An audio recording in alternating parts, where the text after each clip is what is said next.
Hello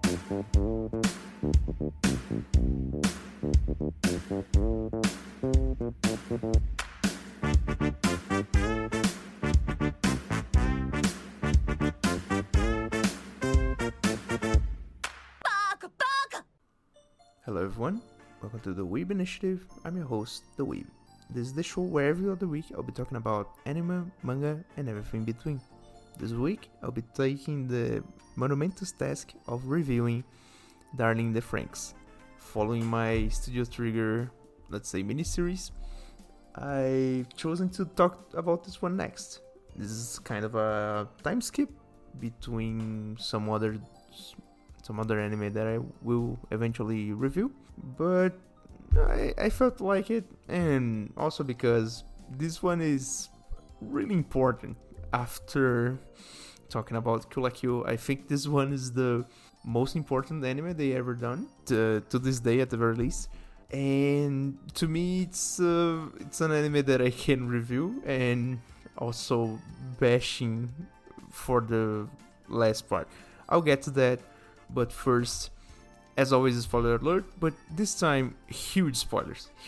If you did not watch the whole 24 episodes, please do watch this before listening to this episode.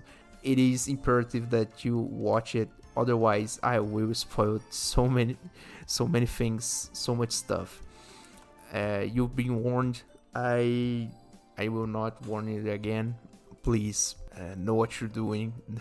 Don't come to me after saying that you were spoiled. I'm already taking the time to say I will spoil a lot of things. I have to explain a lot of things, and I have to get through so many points. This may come to be one of the longest reviews I ever done, but anyways, that's another thing for another time. So let's get started. So first, the stats really just pretty easy. The anime came out January 2018 and ended by July 2018. The two things about the music was published by Aniplex, that is one of the standard labels the most studios use. And for talking about production value and everything else, the anime is produced by Studio Trigger in conjunction with A1 Pictures, also known as the studio behind Sword Art Online anime, which is pretty nice. And the animation is made by Studio Trigger in conjunction with Cloverworks. I don't have a good benchmark for Cloverworks, but for what I can say from this anime, it's pretty well done. Either way. So that's about the stats. Just two things also. Shout out to the opening, Kiss of Death. It's some people may say it's a bad opening. I can see that, but to me, the drop is so good. Outside of that, shout out to the fifth ending. It is Escape. Really good ending. Just saying. So let's get to the story. Why did I watch Darling in the Franxx? Why would anyone watch Darling in the Franxx? At this point in time, if you didn't watch Darling in the Franxx, you're missing out, really. After rewatching it, I really came to the conclusion that, first things first, if you had any doubts that people working at Trigger made Gurren Lagann, you will see it straight up. I can say that. Also, the one thing that really came out to me is that the anime is pretty good until it isn't. What I mean by that is that I really wish they took the story another way, because at the very 4-5 last episodes, it takes a turn to the worse. In my opinion, it's debatable. Alright, I can say that it is debatable, but at the same time, I feel like they could have done something different. I'll get to that, but that's just the opening spiel. So what is it about? So there's a lot of world building that has to be done, as any anime originally made by Trigger, they do this whole thing with world building that they really try to drive home the idea that we can expand so much in the building worlds around the humans. And this is one of the examples of really good world building around our, let's say, human reality. So I'll eat already some spoilers from the ending, because this anime starts... I'll have to start from the story, otherwise this will come really just out of nowhere. So the thing about learning the Franxx is that we are introduced to a bunch of, let's say, near teenagers, that live in this world where they have to Pacific Rim style drive mechas to fight some random 3D animated monsters / machines that sprout out of the ground. And for the most part, this group of teens just live for that. And then we get to the part where we learn how the notion of living in this world comes to mind. What happens is that, oh boy, I have to give some really good explanations in that. So first off, there are two groups in the whole world: adults and children. Children drive the Franxx. The Franxx are the mechas, and the adults just take care of the children and order the children around. For the most part, the children just follow the orders. They live and die for the orders of the adults. And this is the first, like, really huge message that comes in at the start. First things first, your life is defined by your purpose. Your purpose is to drive the Franxx. So if you can't drive a Franxx, let's say, you have no purpose in life. So you are a deject. You are someone useless to, let's say, society in this world.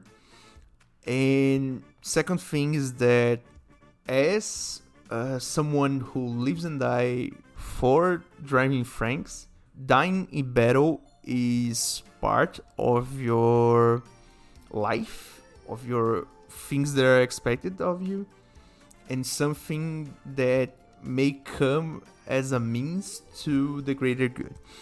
So you see at some points self-sacrifice order by the adults for the children. So and this is pretty messed up when it happens, because you can see that they all know that they are going to die, and when it happens, it really shocks you. It's that at some points to defeat a bigger monster. The monsters in this case are called Klaxosaurs. I can't even pronounce that in English. Klaxo mixed with dinosaurs, so it's the screaming reptiles from what I got from the wiki. These are all 3D animated for the most part. It's a really good 3D animation, so I will give it a pass. I will not comment on it.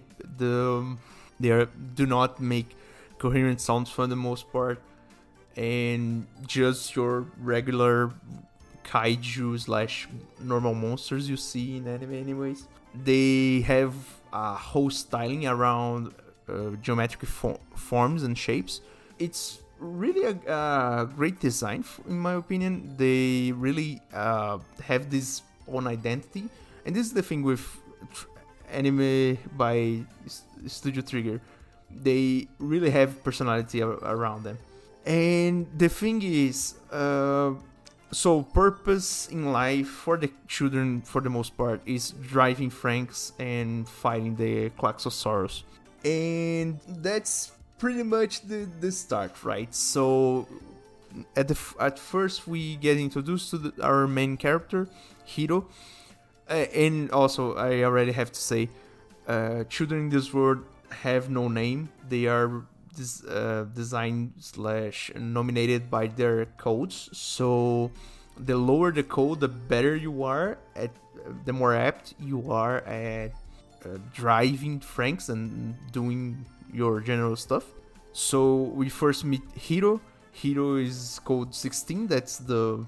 And they say the first 99 codes are like the best ones. So he's like really up there.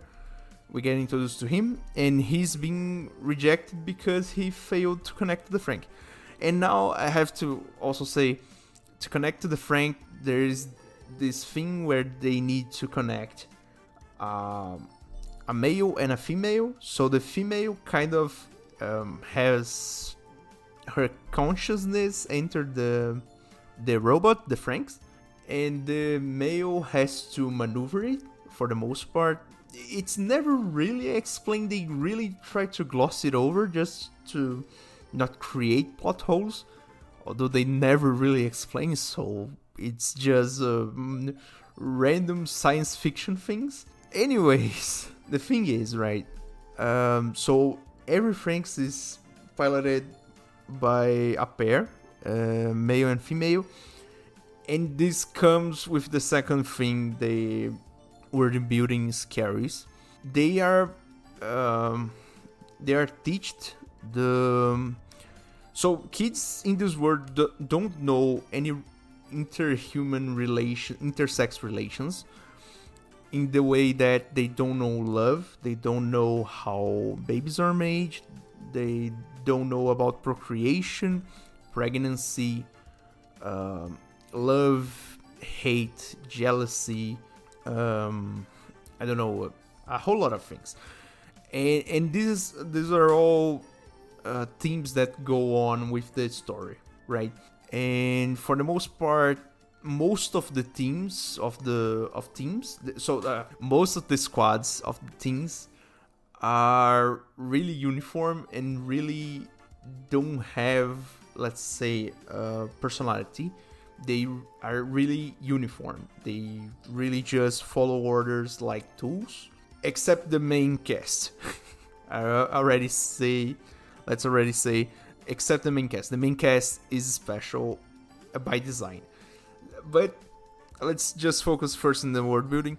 The world building is about this, and basically they are told that to free humanity of the threat of the Cloxosaurus, they have to fight in the Franxx, so they have to sacrifice themselves for the cause. And the one who orders them around is this Papa, which is and it's really strange, right? And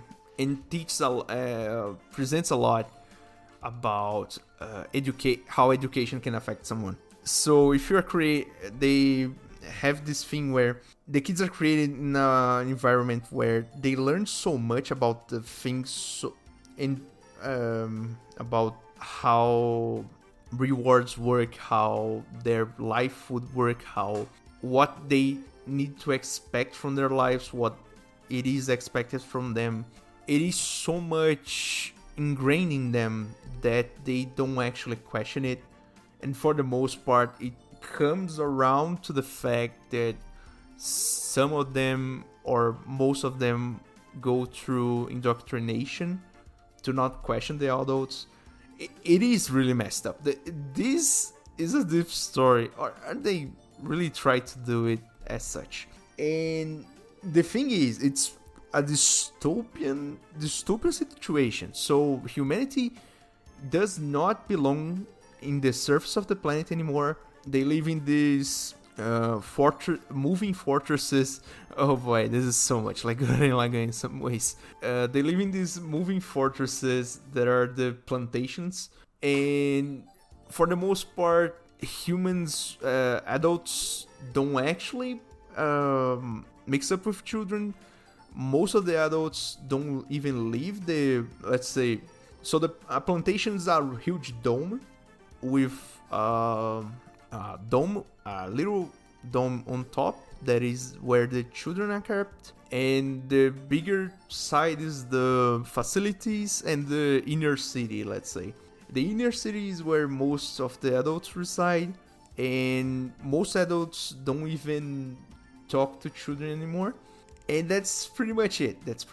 So they live and die for this cause, let's say. This cause that they are told about and don't actually question whether or not that's right or wrong. The thing is, right, we get to the point where we meet Hiro. He's being rejected by not being able to connect with his partner Naomi, and this is where Hiro's special start begins, right? So when they were really little, he began to name people, and for the most part, the caretakers, let's say, really just let it go for the most part.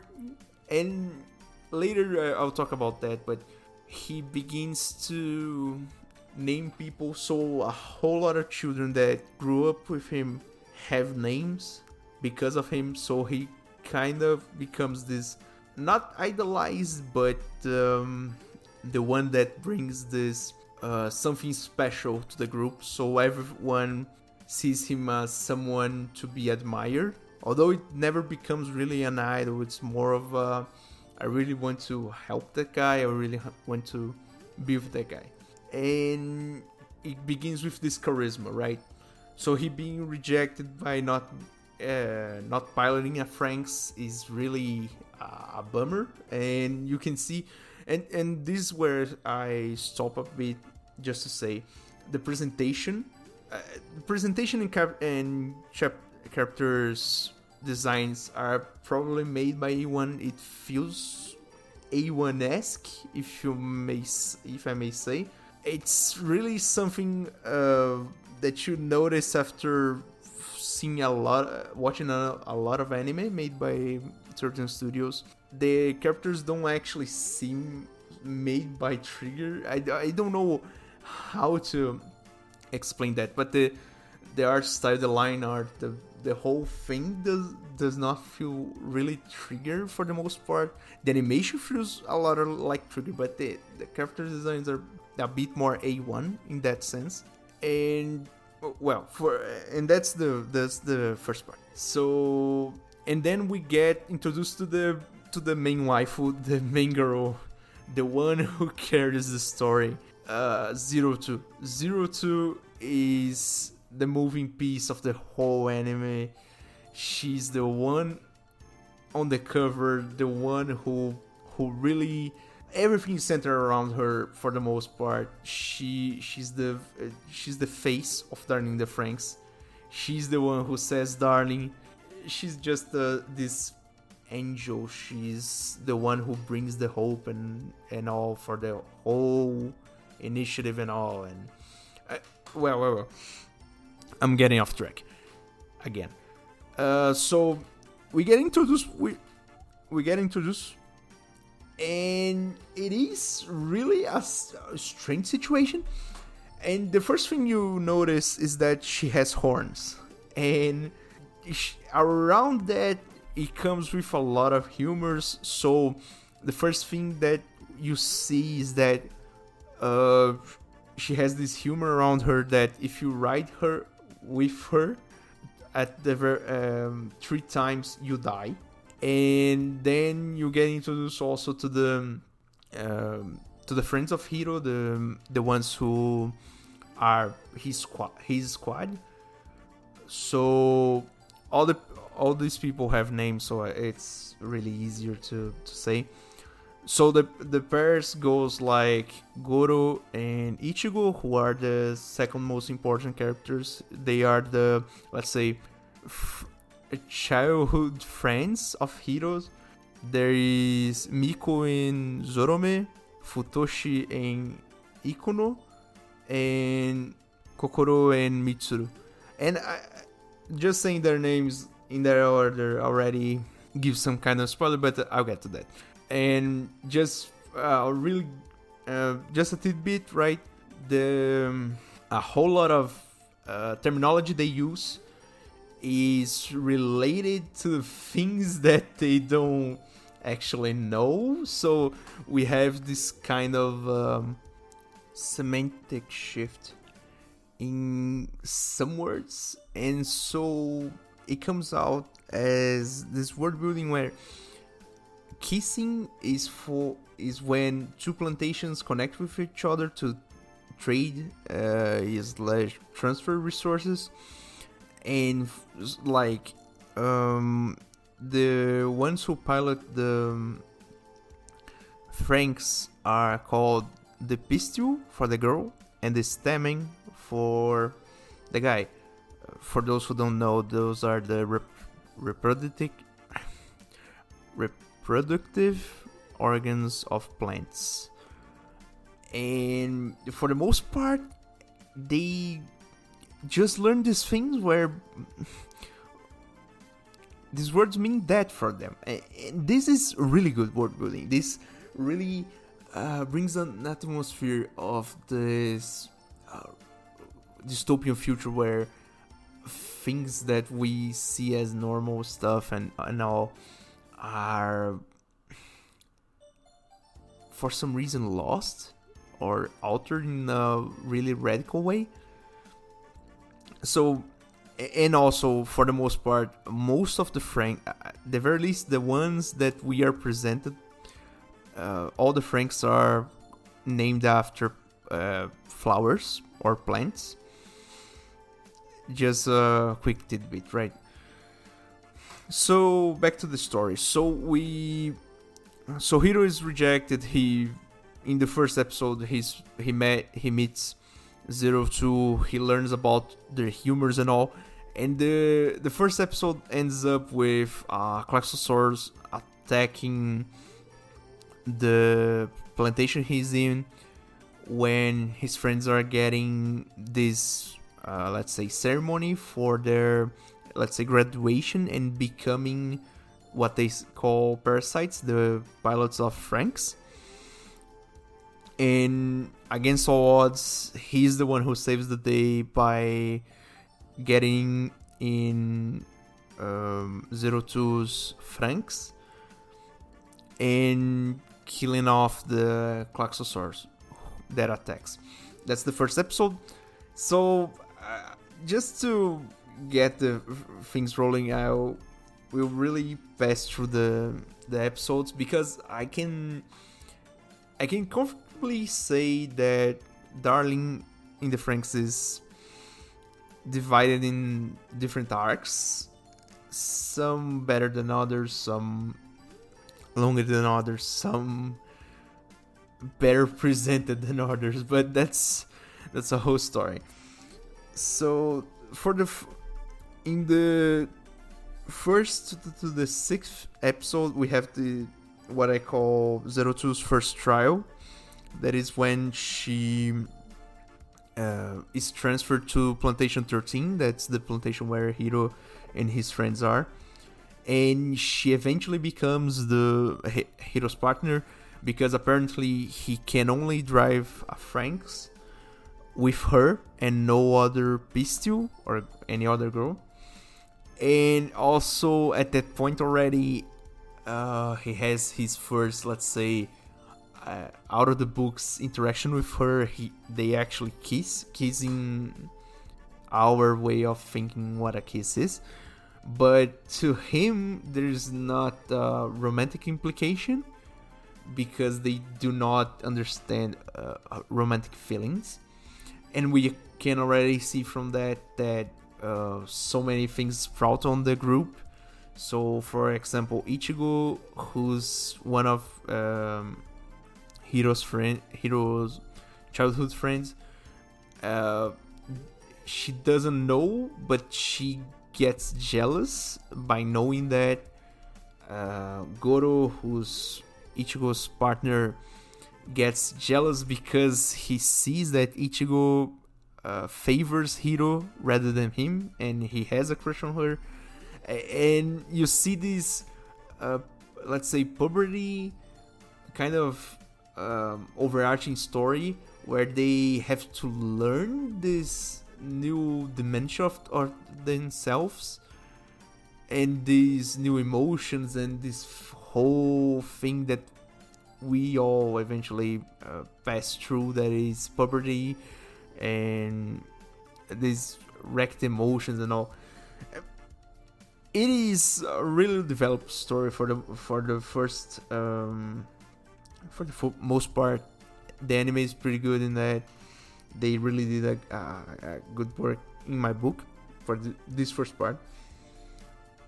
So 1 through 6 is this 0 to first trial. So eventually the guys eventually come around to liking her, and Hiro eventually proves that the humor about her being cursed with the 3 times and you die thing is a lie and all.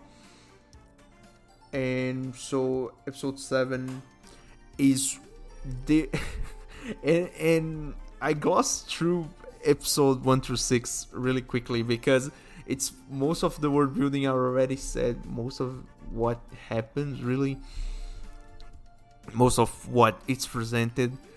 So we'll see this part where Hiro really wants to be together with 02 because he feels like he needs her to be worth something in the world, and his life is worth something.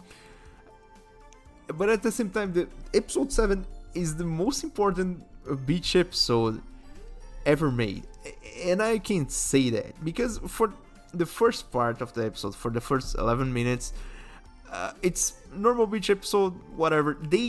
And you see also it is presented inside this whole world building thing that they don't actually know what the ocean is, what a beach is. They don't have bikinis, they have this something similar to the, let's say, school swimsuits, and that's mostly because of their bringing up, right? Their environment they grew in and all. But also, for the most part, humanity does not live outdoors anymore. Mainly the children don't actually leave this one dome. They live in this where there is this house and this little, let's say, a little forest with some lakes and all, but they don't actually know what other environments there are in the world. So why do I say episode 7 is the most important episode in the history of anime? So the second, when we reach the 11-minute mark at that episode, when they find an abandoned human city, boy, that's when we get the realization of a thing I did not even think they could do in an TV anime. Kokoro, which is one at this point, it's one of the most side of the side characters. She at this point is mostly she's the partner of Futoshi at this point. Futoshi has this really I would say he really loves her, but eventually that becomes more platonic in the way that she doesn't actually love him. She likes him as let's say it's more of a friend zone rather than romantic. And then comes Mitsuru in the back, just grabbing her, and I'll say that figuratively. It doesn't actually happen that way, but the thing is, you kind of feel sorry for the guy because from nowhere Mitsuru comes and shows this passionate way of his, although he really is more of a emotionless guy for the most part at that point. He grows up to like Kokoro a lot more, and she grows up to like him conversely. So and oh boy, I don't think even this last sentence made any sense, but the thing is, Kokoro had Futoshi at this point, and then she eventually grows up to like Mitsuru, and Mitsuru conversely likes her. So eventually they like change partners for the Franxx. And so at that point, Futoshi goes to Ikono's Franxx and Mitsuru goes to Kokoro's Franxx. So anyways, that's I'll get to that. But what really happens at episode 7? They go into this abandoned human city and they learn two things from what they can see. One is they come to this what I would assume is a convenience store, and seeing the magazines there, they kind of learn, they infer what kissing really means, and that really triggers something in Ichiko and 02 to be like this rivalry in love with fighting for Hiro, but it becomes more of a hostility later. But the real thing that happens is that Kokoro finds this one book in what I would assume is a doctor's office about having a baby. And boy, oh boy, you can see when she finds that book and keeps it. That's when you, oh my man, the foreshadowing is so hard at that point. And this is the genius about this anime, right? They don't actually need to show she like reading and get shocked by what she learns. Just the foreshadowing and eventually the steps to the fact are so much better. They are so better presented. So anyways, after that we have episode 8 is mostly filler. For the most part, we do not really get much in the way of story, because it's boys versus girls episode, so it's the, let's say, high of the puberty, and they kind of get in the nerves of each other in the house, and they have this divide the house into the girls part and the boys part and everything about that. It's not really much to advances the plot, but they eventually get to this part where they find the rooms from the squad that used to live there, and they come to this realization that, yeah, we can't fight between ourselves, because this may be our last day together, because we might die there, and well, shit. So that's episode 8. Episode 9, and this is where we get a whole lot of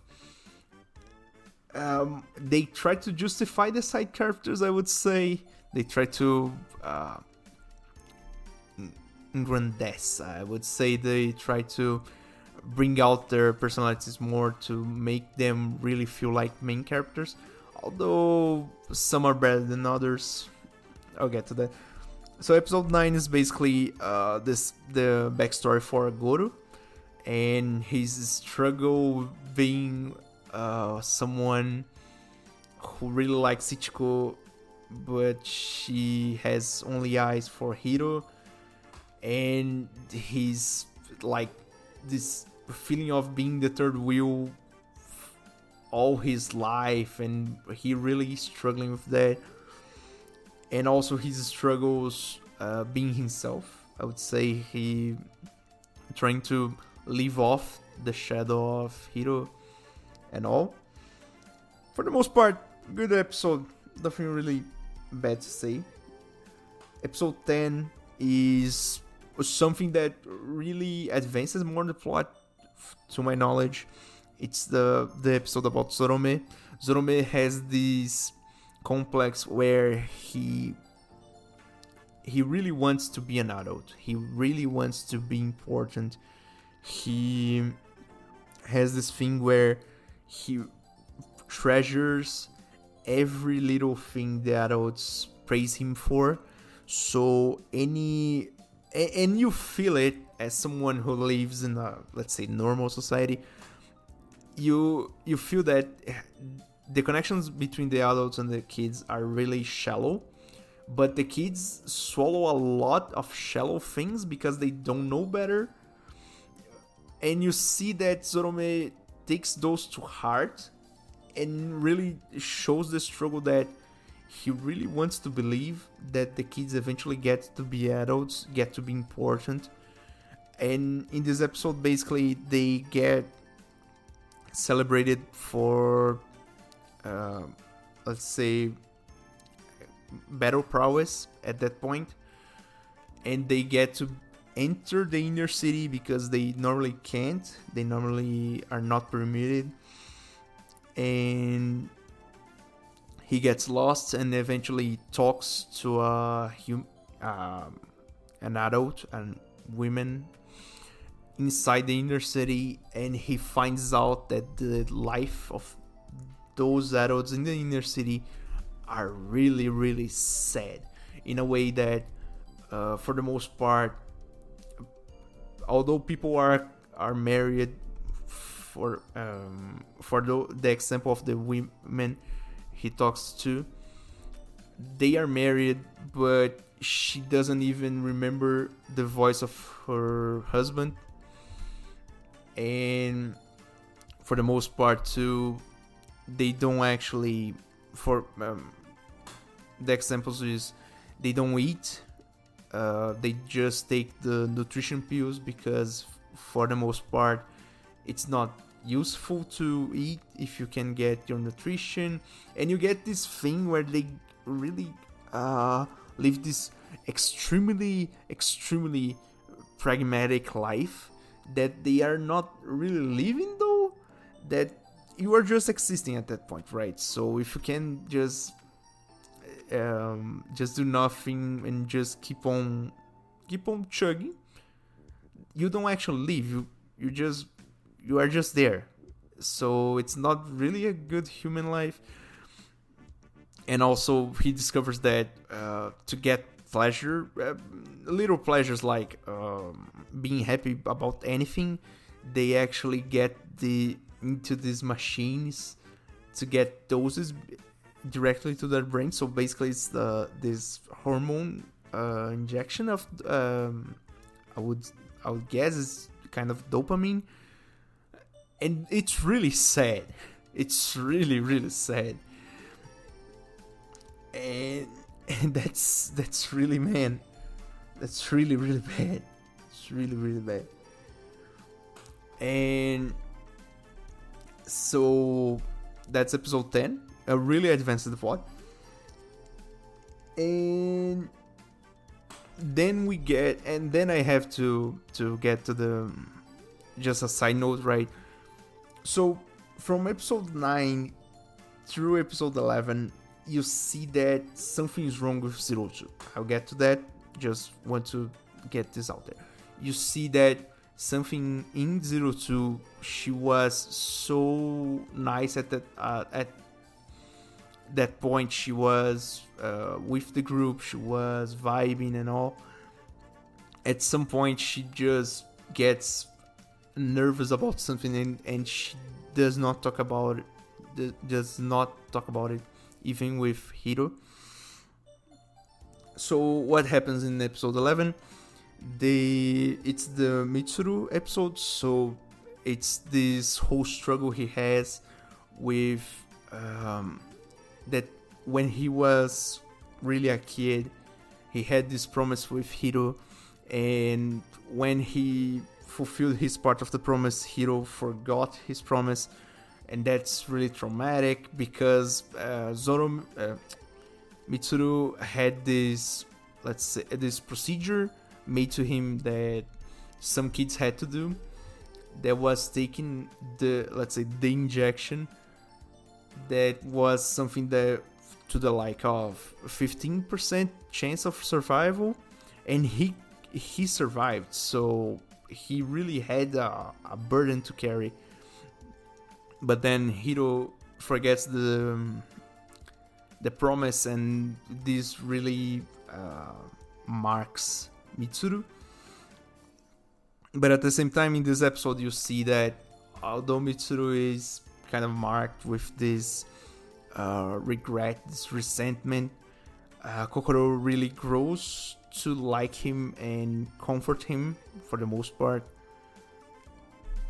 And then we get to the ending of the first season, right? So episode 12 is the start of the flashback arc, let's say. The flashback arc is about the pre-story, let's say the background story of 02 and Hiro. And I'll say this again, heavy spoilers ahead. This is one of the best parts of the anime. Again, go watch it if you didn't. What happens episode 12, episode 13, episode 14 and 15. Man, oh man, these arcs awesome. So, episode 12. 02 is really nervous with something and she does not talk about it. And for some reason, she's really pissed off. And then they go to the place they grew up in, the garden. And she has to go through a whole lot of physiologic tests, while the other kids, the other guys are just they make some tests, but it's really just the main reason they are there is just for 02. And the thing is, right, we get to the part where 02 is really getting nervous, and she's developing what we would eventually discover. She has the blood of a Klaxosaur, so she's kind of a monster. She's they say she's a monster. She is a hybrid between a human and a Klaxo, and all this thing where, well, you're a monster and all, and you can't be with us humans and whatever. I talk like that, but it's really serious, and this is the start of the flashbacks, because Hiro and 02 have this connection after Hiro has one traumatic experience, nearly dying, because apparently riding with 02 for so much time mutated his body in a way that he could not fight, or in a way that he could not perceive in a way before it was really bad, basically cancer. He gains this connection with 02. So they kind of show this but never explain that when you are piloting a Franxx, the stamen has this connection with the pistol in a psychological way, enter her brain, let's say, much like Pacific Rim, sort of different. And Hiro and 02 have this connection, but way stronger and way deeper. So at some point they can just really feel each other, although she gives her conscience to the mecha and he's driving that. But anyways, so the thing is, right, comes to the point where 02 is nearly going crazy because of this thing that she cannot talk about. And when the flashback starts and the thing's going to get good, the episode ends. But that's the start. She's basically going crazy, and at that point she even attacks Ichigo. It's really messed up. But at the end of the episode, it comes the reveal. Apparently, Hiro and Zero Two already knew each other. Bum, bum, bum. And so comes episode 12. And episode 12 is a masterpiece. It's so cute. Oh boy, it's so cute. I cried. I cried a lot. It's about their time in the garden. So it tells the story of how Zero Two grew up, basically, how they pass her through some inhumane things, some inhumane tests, just to test the capabilities of a clone of a Klaxosaur and everything. It's messed up, man. It's messed up.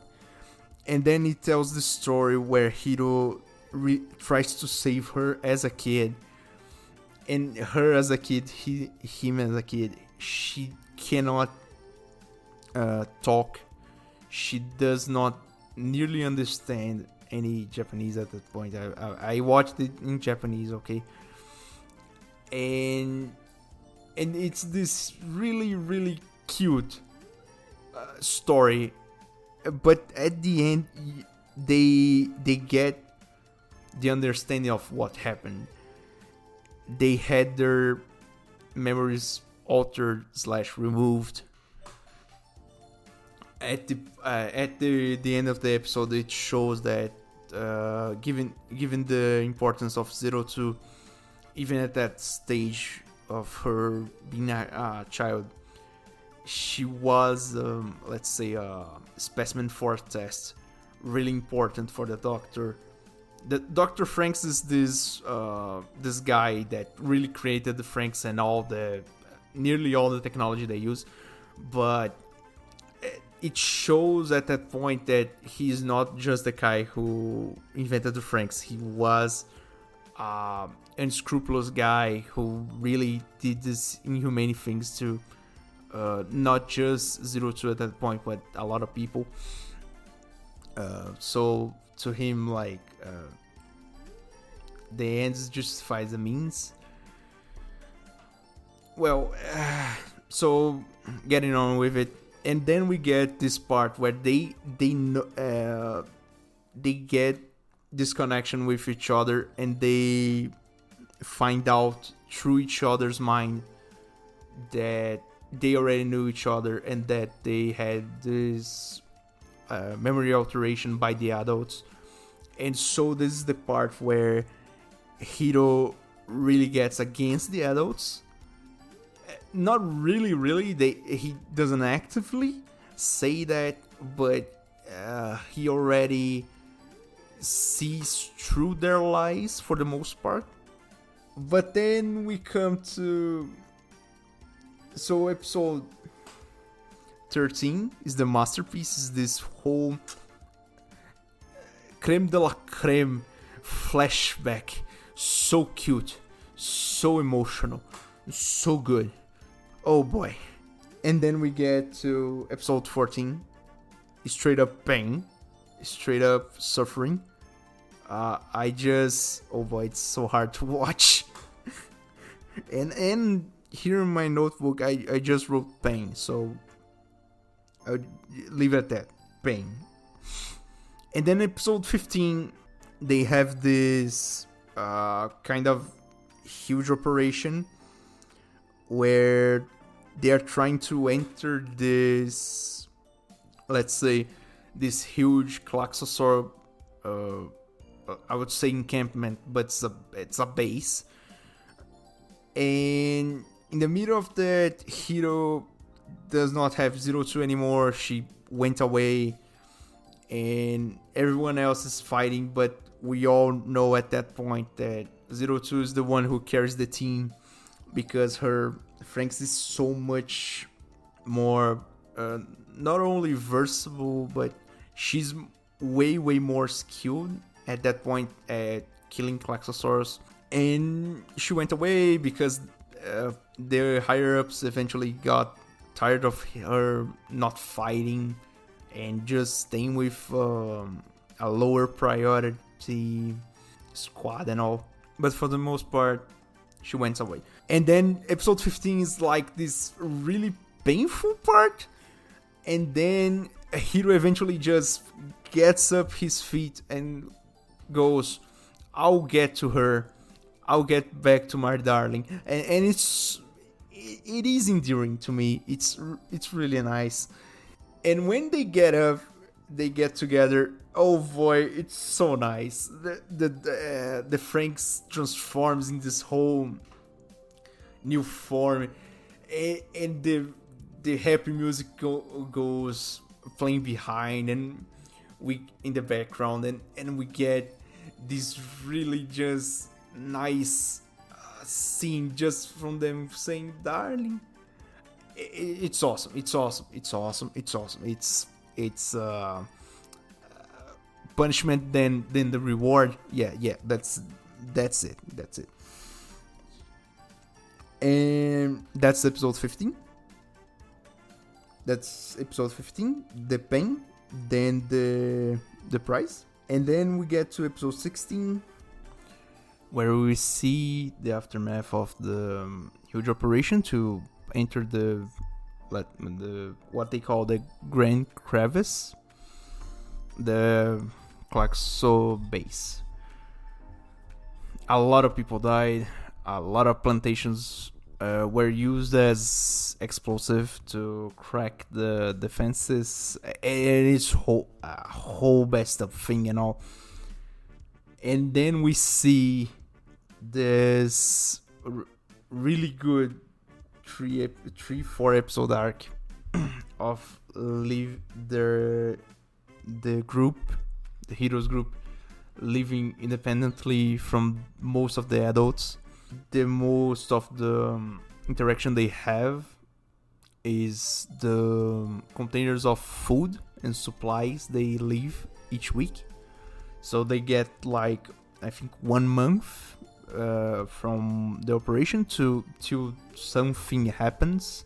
I'll get to that, where they have to live basically alone. So they have to learn how to cook because they were not nobody taught them that. They have to learn how to do stuff. What we would say it's kind of normal. They have to, let's say, spread their wings at this point and learn how to do it. And then we see a whole lot of laundry washing, let's say. A whole lot of they try to keep up their looks of we are okay living like that and all, but we see it by the end of the episode, this whole breakdown of the whole group. They all have their fears, their worries about the future, about what's going to happen to them, why the adults don't talk to them anymore, and everything. And boy, oh boy, it's so good and it's so bad at the same time. Man, some of the teams they get into here are so heavy. It's really, really heavy. I'll not get to that, but just saying. Episode 17 is the most important episode of this, let's say, nearly ending the anime, at the very least for me, because Jesus Christ, man, Jesus Christ, what they do. They, at this point, Kokoro and Mitsuru are really liking each other, right? And at this point, Kokoro, they have this interaction with let's say an elite squad that was the original squad of 02, the Nines. They have this interaction where the Nines just straight up destroy their vision about this human interaction they're having. This, what about the future? What about us? What about our desires?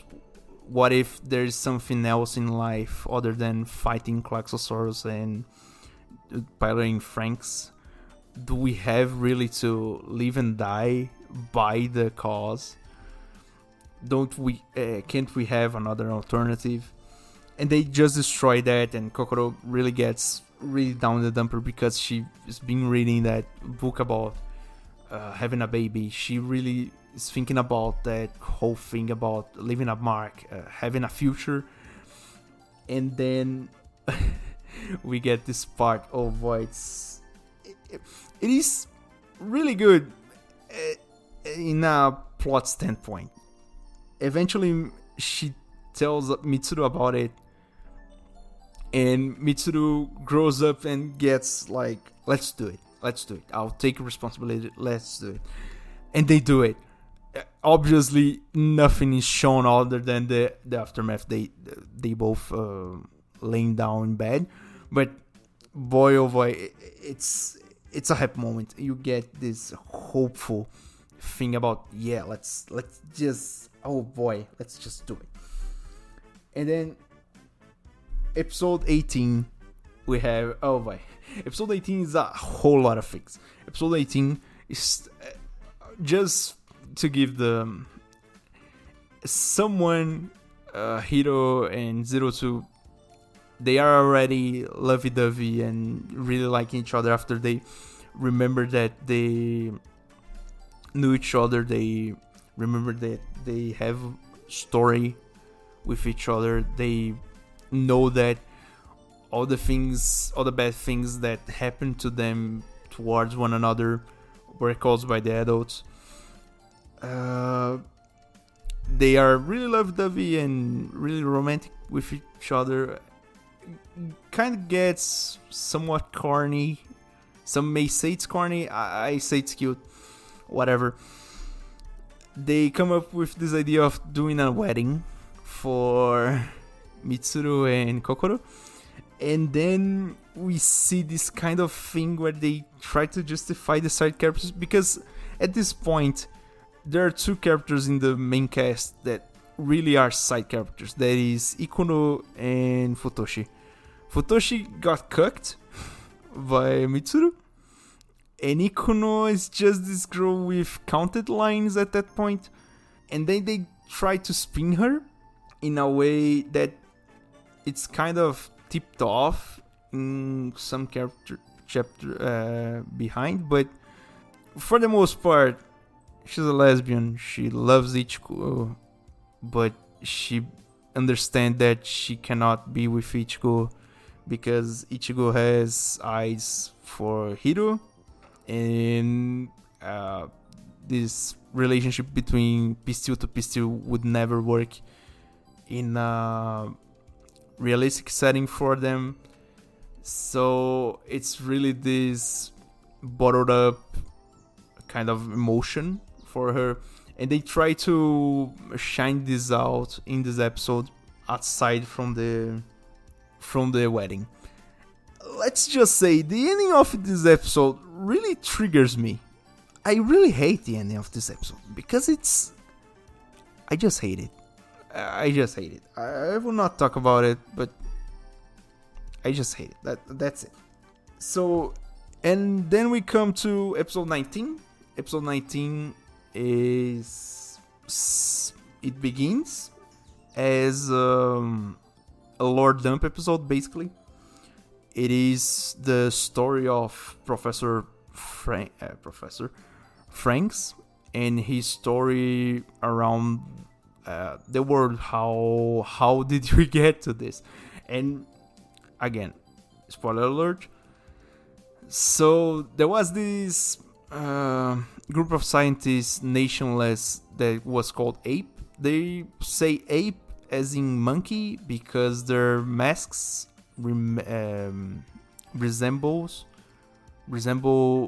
monks' faces, and they are this group of scientists with huge influence in economic spheres and social spheres, and it tells the story about how he met another doctor, a female doctor, that eventually becomes his love interest, and how they developed this magma energy that's the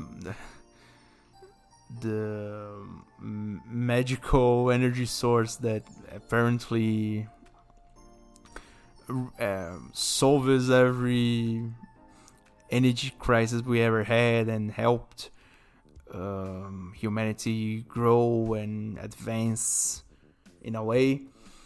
And with that, they discover a whole lot of new things, treatment for a whole lot of diseases, and even immortality. That explains why the adults in the inner cities of plantations seem so old and seem so lifeless, let's say. Also because apparently by being immortal you give up your reproductive functions, and so it tells the story of how ape became this influential thing and how Papa and the group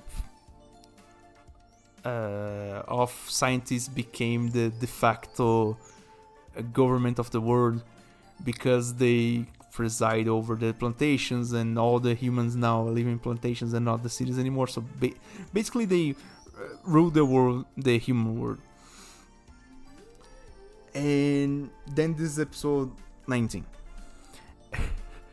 Now we get to the bad part, because episode 20, I really wish it was not there. I really wish we went somewhere else for dinner. Episode 20 presents the worst, in my opinion, the worst plot twist of all time. At this point, I am still to see something worse, but let's just say it's the worst of all time. Comes out that apparently Papa was the bad guy, and not only the bad guy, but also an alien. Bodiless, conscious centering, let's say, alien. Does it sound familiar? Much like the guys from Gurren Lagann? Does it sound familiar? I don't know. Anyways, the thing is, there's this whole plot twist when they eventually they capture the Grand Crevice, and all the children are moved to a new facility where they have this huge operation coming up. And for one reason or the other, the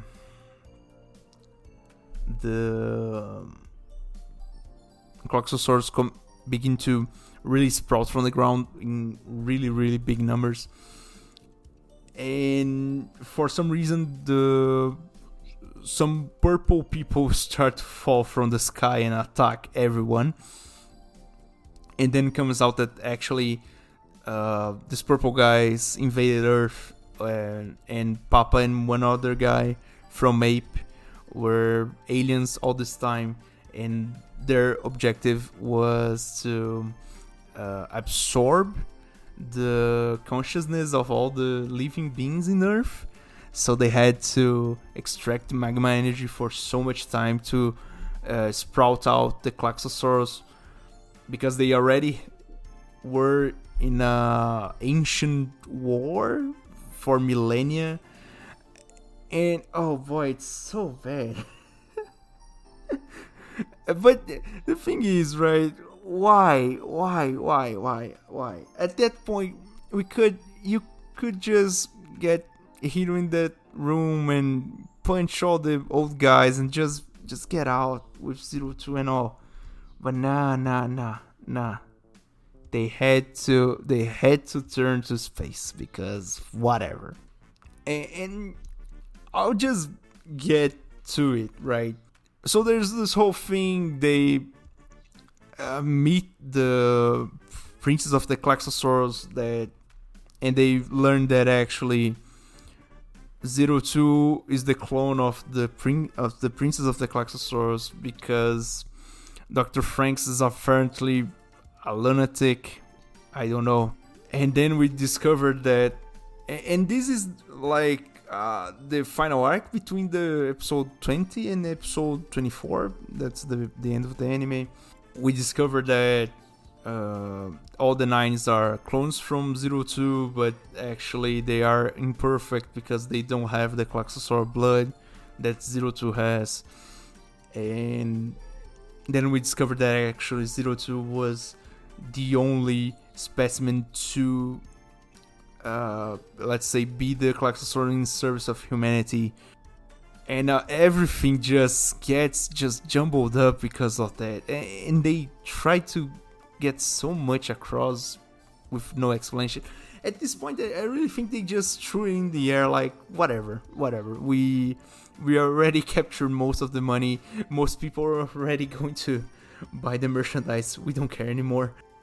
That's just my feelings. But anyways, and then we get episode 20 is basically the fight, the first struggle about this, and this alien race is called Verm for some reason. I don't know why. They don't explain, and at this point I don't really care to search the wiki for it because that ending is so bad. I don't care for it. I really don't. And then they kind of expel them from Earth, but the fighting in space continues. And at this point, 02 is piloting this she's piloting her normal Franxx, Strelicia, inside another robot that is Strelicia Apus. Remember someone? I think I already saw that movie actually. And then we get this whole thing where she fights with Hiro besides her, and they get the blessing from the Klaxo princess. She helps them with her life, but anyways. And then we get episode 21. That's when the kids really start to live without any adults anymore, because now at this point Papa becomes the bad guy, nearly kills all the adults, because at this point there are the real, let's say, baseline caretakers, that is Nana and Hachi, that they are like side characters for the most part, but at the end they kind of show off as important for the plot characters, because they were, let's say, repurposed survival of piloting Franxx at that point. For the most part, it's never really explained, but that's what the flashbacks tells us.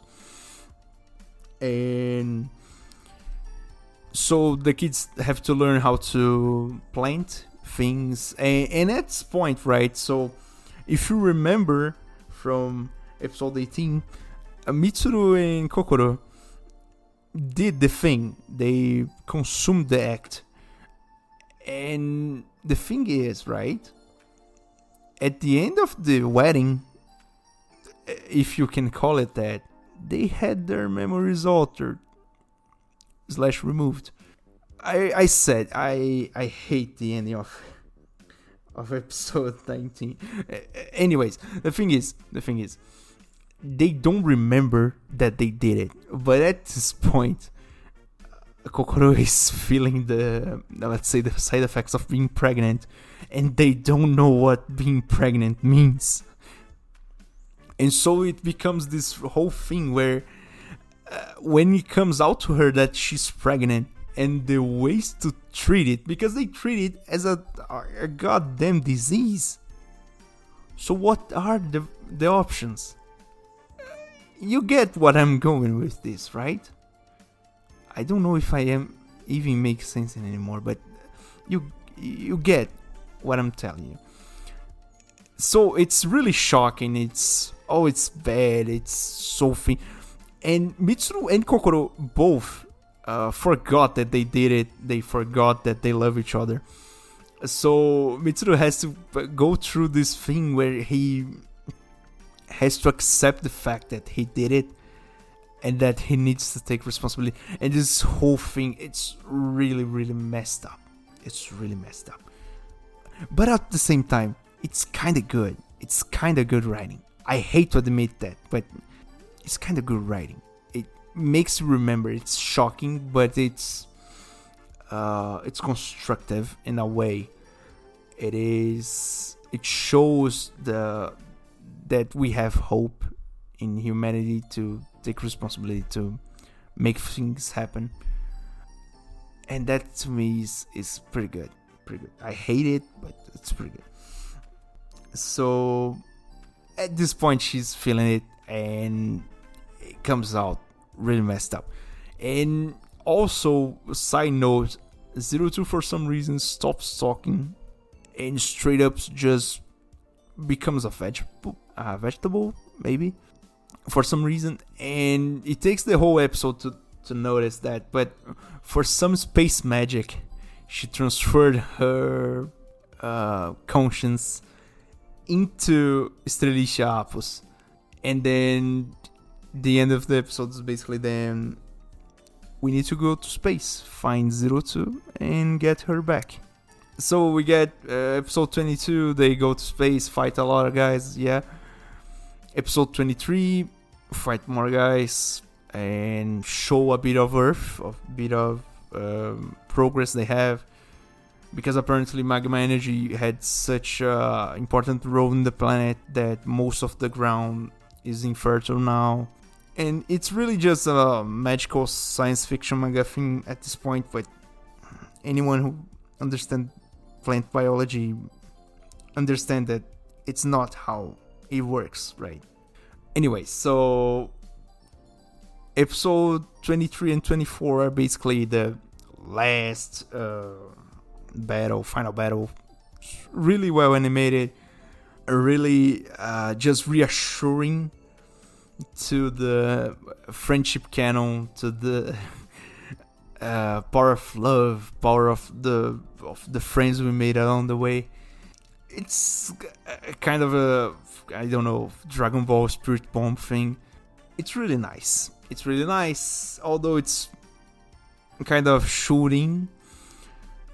And for the later part of episode 24, they show the advancements with 7 years in the future after everyone returns except Hiro and 02, because they had to sacrifice themselves to save Earth and expel Verm for the time being, let's say. And we see how everyone grew up. Futoshi eventually found another girl. Ikono, for one reason or another, she started researching how to prevent the accelerated aging from the children, because apparently they had it for some reason. We see Zorome and Miku as teachers for the new school. We see that daughter of Mitsuru and Kokoro grew up and all. And we see also that Goro and Ichigo became a couple and had a kid. And it's pretty cute stuff, and everyone lived happily ever after. And then the last, let's say, messages they pass is just this motivational stuff. Never half-ass something. Always go for the things you want and all. It's inspirational at best. It's inspirational, I think. It's cute. It's cute. I don't. I cannot forgive that plot twist. That plot twist is so bad. It's so bad and out of nowhere. It's really, really just what the hell. So it's been like 1 hour 20 already. Now that I talked about all the story, what do I think?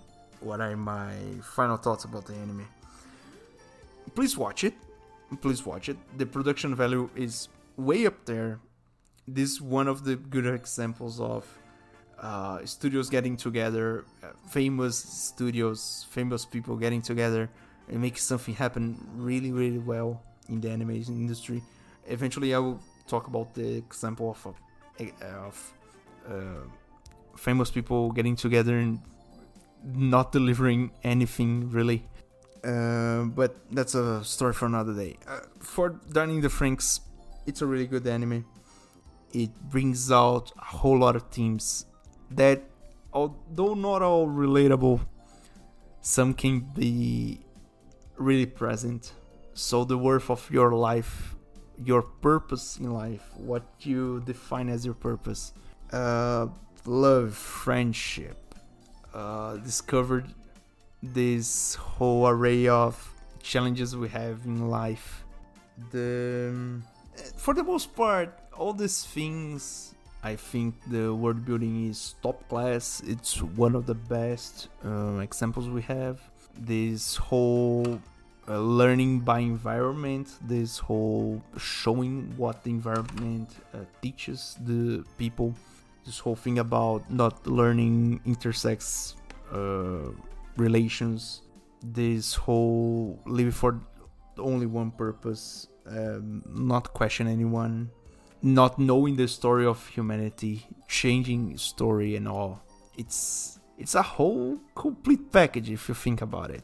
Although I still hate the plot twist. The anime is pretty good. I recommend it. Music's awesome. Animation awesome. Art awesome. 10 out of 10. 9 out of 10. Strictly speaking, if I'm talking about my opinion, just because of the goddamn plot twist, I would say it's a 5 out of 10 just because of the plot twist. If I just gloss over that, it's a 10 out of 10 in my book at the very least. So after this huge rant for what feels like 3 more hours, I don't know how much it will come out in the final cut. But if you like what I do, if you like the show, please consider subscribing, following, depending on the platform you are. I hope you stick around. I'll see you next time. Bye.